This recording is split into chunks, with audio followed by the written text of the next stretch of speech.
eu ficava com o meu padrasto. E eu ficava com ele a pedido da minha própria mãe. Eu nasci nas ruas, literalmente.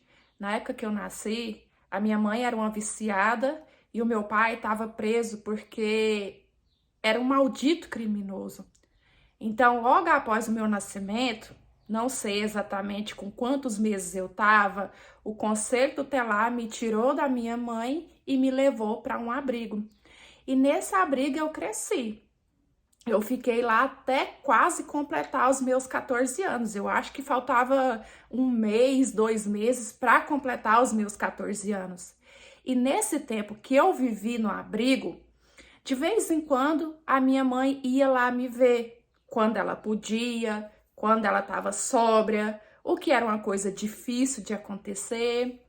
Mas os anos se passaram e quando eu estava com 11 anos, a minha mãe fez uma visita para mim lá no abrigo e falou para mim assim que ela estava se casando com um senhor de 60 e poucos anos que estava disposto a ajudar a gente, né, a dar uma casa para ela poder me tirar do abrigo, porque essa era a condição da justiça. Quando eu tinha 11 anos, a minha mãe estava limpa, ela não usava nada mais. Porém, para ela me tirar do abrigo, ela tinha que ter um lar, né? Melhor ainda se ela tivesse um marido. Então, ela falou assim para minha filha: eu vou casar com ele e vou entrar na justiça para te tirar desse lugar. E eu fiquei naquela esperança, porque, gente, um abrigo não é igual nas Chiquititas, não. Na vida real, a coisa é outra. Só quem cresceu no abrigo sabe o que eu tô falando. Até que chegou prestes do meu aniversário de 14 anos, a minha mãe chegou junto com o senhor lá no abrigo e conseguiu me tirar e me levar para a casa deles. Quando eu cheguei, eu fiquei muito feliz, uma casa assim bacana, aconchegante. Eu ia ter um quarto só para mim, coisa que eu nunca tinha tido, sabe? Então, a princípio, eu tava muito feliz, eu tava realizada. E outra coisa também, a prioridade para mim era viver com a minha mãe. Eu sentia essa falta dela, sabe? Apesar de que a gente não se via muito, eu tinha a falta de ter a minha mãe comigo. Mas não demorou muito eu descobrir a verdade. Aquele velho, ele era um ogro, um monstro. Ele tratava minha mãe como se fosse uma escrava para cuidar da casa. E não é esse cuidar normal que a gente tem, não. Ele colocava a minha mãe para lavar o chão 2, 3, 4 vezes até ficar do jeito dele. Ele agredia a minha mãe fisicamente, verbalmente. Ele ridicava comida para minha mãe. Se a minha mãe não fizesse as coisas do gosto dele, ele não deixava a minha mãe comer. O cara era um monstro. E aí eu questionei a minha mãe por que que ela aceitava aquilo, viver daquele jeito. E ela falou assim: ou era isso, ou eu não conseguia te tirar daquele abrigo, porque eu não tenho ninguém aqui. E quase todos os dias eles brigavam, eu acho que todos os dias. Só que a minha mãe nunca falava nada, só ele xingava, só ele brigava. Era nítido o medo que a minha mãe tinha daquele velho. Até que um dia, não tinha nem um mês que eu tava na casa deles. Eles tiveram uma briga feia, feia mesmo. E no meio dessa briga, eu escutei ele falando assim para minha mãe que pelo prejuízo que a gente dava para ele, era justo que eu também fosse mulher dele, esposa dele. E foi a primeira vez que eu vi a minha mãe revidar. Minha mãe foi pra cima dele, tentou agredir ele, só que ele começou a bater na minha mãe e falou assim: "Você tá doida? Você tá querendo voltar pra rua ou tá querendo que vocês duas?" Então, a minha mãe só apanhou, só chorou quietinha ali e não revidou mais. E eu tentei enfiar na minha cabeça que aquilo era coisa da raiva, que ele não ia colocar a mão em mim, até porque eu era menor, eu podia chamar a polícia, né? Só que uma certa noite, eu já tava cochilando, tava dormindo, e eu acordei com a minha mãe do lado da minha cama, chorando muito, me chamando. Eu falei: "O que que foi, mãe?" E a minha mãe me pediu para eu me deitar com ele, porque ela teve vergonha, né, de falar assim, fica com ele, tenha relação com ele. E eu, o quê, mãe? Me deitar com aquele velho? Pra quê? Ela falou assim, filha, faz. Se você não fizer, ou ele vai jogar nós duas pra rua e a gente não tem ninguém aqui, e era por isso que a minha mãe não denunciava, ou então ele vai, nós duas. E eu comecei a chorar, gente, porque eu era moça, aquele velho que eu já tinha nojo de ver as coisas que ele fazia com a minha mãe, e eu me deitar com ele, ser o primeiro homem da minha vida. Então eu falei, não, mãe, não, a senhora tá doida. E ela, filha, de um jeito bem calma, pegou na minha mão e falou assim, eu sei que é difícil, mas vai ser bem rápido, não vai demorar. Fecha os seus olhos e finge que é um rapazinho da sua idade muito bonitinho e não pensa nisso, que vai passar muito rápido. E ele gritando, sabe? E ele ameaçando que ia, nós duas, gente, vocês não estão entendendo. Eu saí do meu quarto e eu fui pro quarto da minha mãe e eu fiquei com aquele velho nojento. E o que eu fazia era o que a minha mãe me disse, sabe? Eu deitei e eu fiquei quietinha, parecendo uma estátua. E eu tentava fechar os meus olhos assim com força e tentava pensar em outra coisa. Mas aquele velho nojento parece que até roncando em cima de mim, sabe?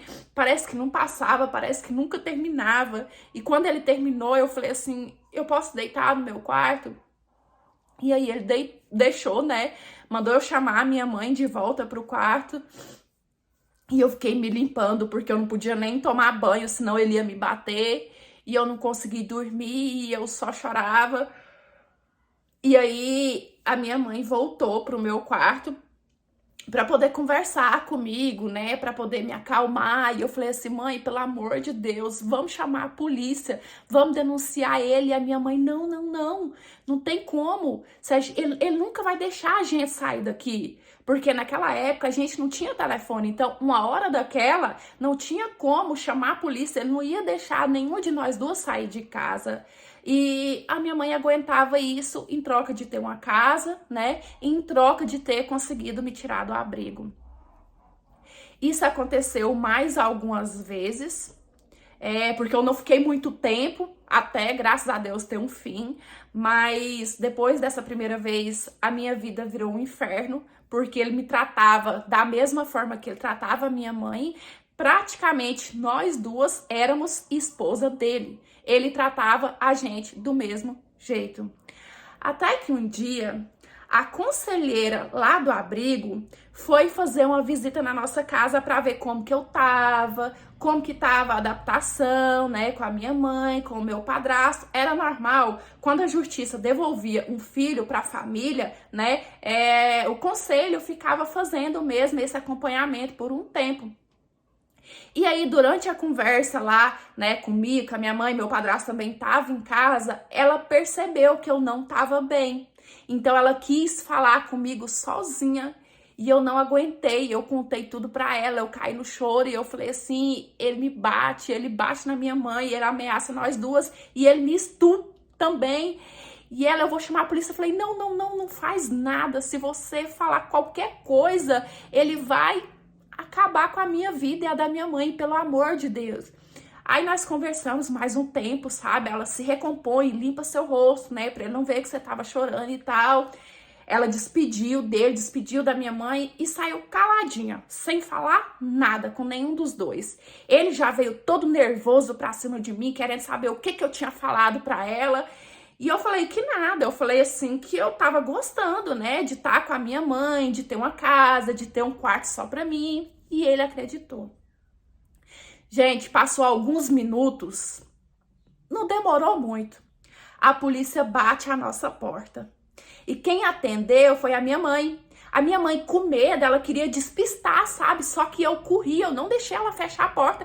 Eu corri e eu contei para os policiais também. Eu contei tudo, falei assim, ele bate na minha mãe, ele me estupra, sabe? Falei tudo que eu tinha falado para a conselheira. E os policiais pegaram ele. Ele tentou resistir, mas eram 4 policiais, então não tinha jeito. Levou ele preso. Me levou para fazer exame, né, para constatar lá se realmente acontecia isso comigo E é claro que foi constatado, fizeram exames na minha mãe também, e também foi constatado que ele até a minha mãe, que era a esposa dele, e com tudo isso que aconteceu, e ainda mais que eles encontraram uma arma ilegal que ele tinha em casa, o julgamento e a condenação dele foi muito rápido, sabe? O processo não demorou, graças a Deus, foi muito rápido. A gente continuou morando na casa dele, porque como a minha mãe era casada no papel com ele, a casa também era dela por direito. E ela estava com muito medo que ele saísse da cadeia e viesse atrás da gente para poder se vingar. Então ela queria vender a casa para a gente voltar para a terra dela. Só que o que acontece? Não tinha como, porque precisava da assinatura dele para poder vender a casa. E a gente não tinha dinheiro para sair daquele lugar. E por mais, né, que a polícia falasse, os conselheiros falassem que ele não ia sair da cadeia tão fácil, a minha mãe, ela tava com muito medo, ela tava traumatizada e não era para menos, né? A gente não saía de casa, a gente só ficava trancada, a gente passava, escorava móveis na porta, com medo de qualquer hora ele sair e voltar. Eu fiquei um longo tempo sem frequentar a escola. Só que aí, logo chegou a notícia pra gente que ele tinha sido encontrado morto na cela. E o que eles falaram pra gente é que tinha sido... Só que, olha, eu vou te falar a verdade. Conhecendo aquele velho, do jeito que eu conheci, eu tenho certeza pra vocês que ele jamais faria isso. Ele era muito ruim. Eu tenho certeza que ele preferia esperar 10, 20 anos pra sair e vir atrás da gente do que fazer isso. Eu acho que foi ou a polícia ou os bandidos, mas também não me importa. O importante é que a gente ficou livre, né?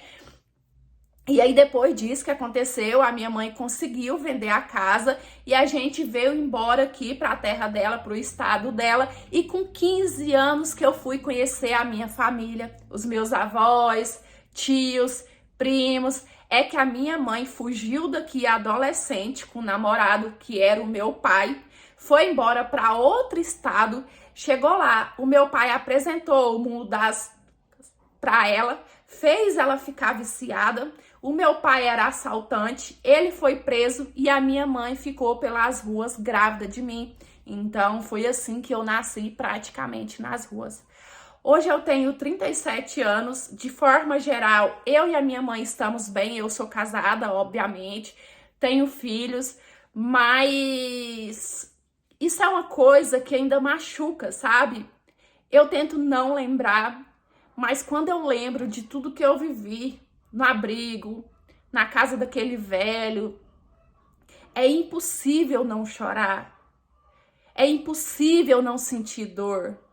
Eu conheci aquele velho por tão pouco tempo, mas o pouco tempo que eu convivi com ele deixou ferida na minha alma pro resto da vida. Oi, meus amores, tudo bem aí com vocês? Eu espero que sim. Primeiramente, quero pedir perdão por uma história tão forte. Até por isso, eu deixei aviso no começo, porque hoje em dia, tantas pessoas sofrem de problema psicológico, emocional, né? E uma história do tipo pode servir de gatilho. Por outro lado, histórias assim podem trazer lições pra gente. Ai, Angélica, mas que lição essa história pode te trazer? Por exemplo, você aí que nunca viveu um trauma, você aí que tem uma vida boa, você aí que tem trabalho, tem saúde, tem casa, tem família e às vezes reclama de uma coisa besta, reclama de não ter uma roupa nova para sair, reclama de todo dia comer arroz com feijão, carne, isso, que a gente sabe, né? Que às vezes a gente acaba reclamando de coisas rotineiras. Você pode parar, assistir uma história dessa e ver que tem pessoas que vivem sofrimento de verdade e que essas coisinhas corriqueiras que a gente passa no dia a dia faz parte da vida e não tem nada a ver com sofrimento. Mas é isso. Nem vou, né? Sei que ninguém gostou dessa história, uma história muito pesada, mas se você puder curtir aí pra me ajudar, compartilhar, comentar, eu te agradeço muito, tá? Se quiser me enviar a sua história pra eu ler, analisar e quem sabe ela aparecer aqui no nosso cantinho, vou deixar bem aqui o Instagram, é por lá que eu tô recebendo e eu aguardo a sua história. E é isso, beijão, Fica com Deus, fique em paz. Até os próximos. Tchau. Fui!